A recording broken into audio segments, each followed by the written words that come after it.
Head constable Rajendra Khade यांचा मुलगा तथा राष्ट्रीय जलतरणपटू रणवीर खाडे याचा पोलीस आयुक्त एम राजकुमार यांनी सत्कार केला। सोलापूर शहर वाहतूक शाखेत कार्यरत असणारे police head constable Rajendra Khade यांचा मुलगा रणवीर खाडे वय 13 यानं जानेवारी 2024 मध्ये दिल्ली इथं राष्ट्रीय ॲक्वॅटिक स्पर्धेत महाराष्ट्राच्या शालेय संघातून 3 सुवर्ण पदकं प्राप्त केली।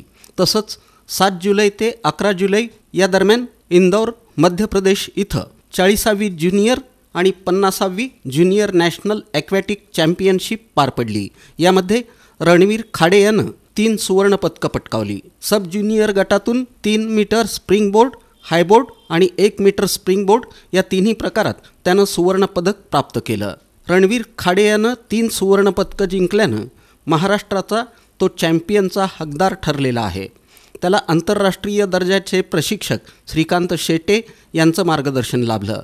रणवीर खाडे हा इयत्ता 7वीमध्ये BF दमाणी प्रशालेत शिकत आहे। पोलीस पाल्यांना प्रोत्साहन मिळावं म्हणून पोलीस आयुक्त एम राजकुमार यांच्या हस्ते रणवीर खाडे याचा बुके, प्रमाणपत्र, शाल, ट्रॉफी, मेडल देऊन सत्कार करण्यात आला। तसंच त्याचे आंतरराष्ट्रीय दर्जाचे प्रशिक्षक श्रीकांत शेटे यांचाही सत्कार करण्यात आला। या प्रसंगी पोलीस उपायुक्त विजय कबाडे, पोलीस उपायुक्त डॉक्टर दीपाली काळे, सहाय्यक पोलीस आयुक्त राजन माने, पोलीस निरीक्षक उदयसिंह पाटील यांची प्रमुख उपस्थिती होती।